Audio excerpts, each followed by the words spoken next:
how did this project come about, and where did the story come from? The story came about 5 years before we started making it, 5, 6 years. And Ben, my lovely husband, and the director came downstairs, still groggy, really sleepy, and said he had a dream about that I took a road trip with my grandmother, and he said, I think she's an alcoholic and she sleeps around, and I think I want to write it. And I was like, what? What was that? Are you still asleep? Are you sleepwalking?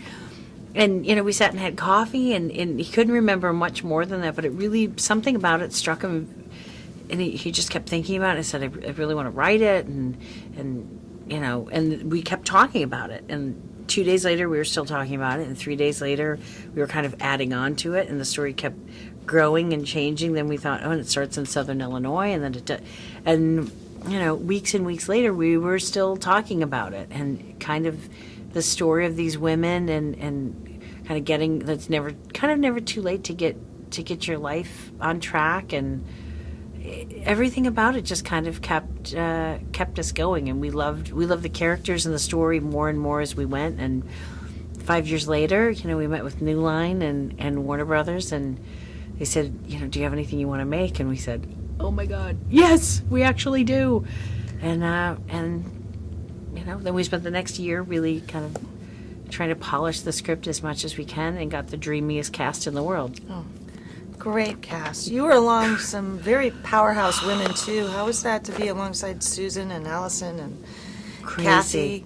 I mean, Susan Sarandon, Kathy Bates, Allison Janney, Sandra Oh, Toni Collette, Sarah Baker. It was a little crazy. I would say every day on set, at some point, if not multiple points, I would just look at Ben and be like, what is happening? What is happening? I was constantly pointing and then also getting caught, like just standing behind Kathy going, look at that. She's like, I can hear you. She's eventually got used to me being creepy. But just never, I never got... It was never like, oh, well, whatever. It's just another day at work. Every day I felt like a kid in a candy store. I know, and let's not forget about the guys.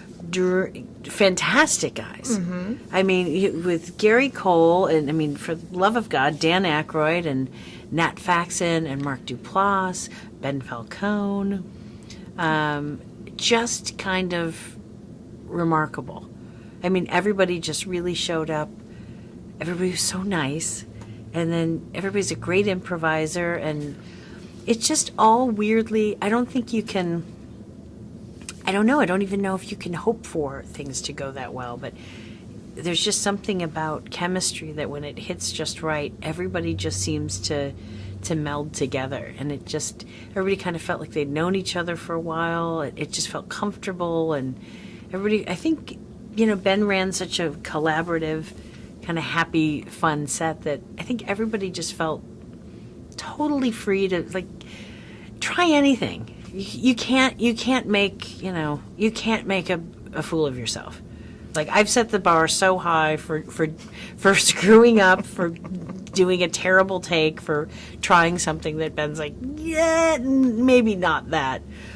That I think everybody just knew it was a safe place to try whatever you want. It's perfectly fine, because that's when you get, I think when you really feel open to try anything is when you really get some gems, right. And somebody feels loose enough to really go for it. So it was an amazing experience.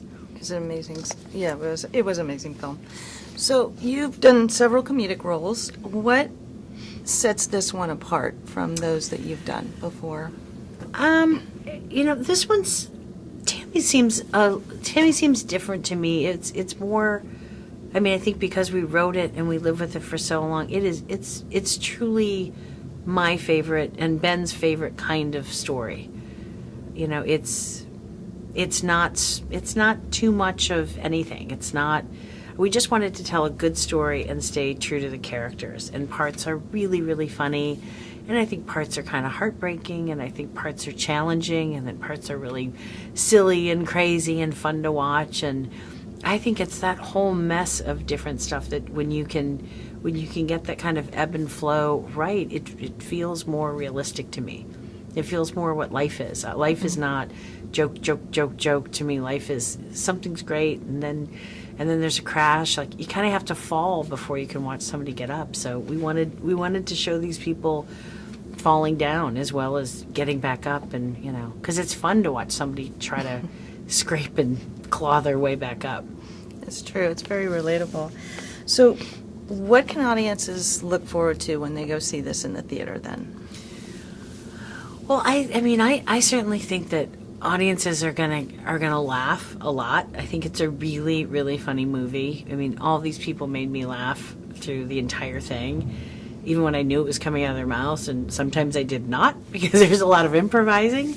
I think you're gonna laugh, and I think you're really gonna kind of love these characters. I think they'll win you over, and I think the story is something you can really root for, and I think it's my favorite kind of comedy when you kind of really root for the people to, like, come on, you can do it, and you can really get behind them. I think you'll just go in for an hour and a half and feel really good when you come out.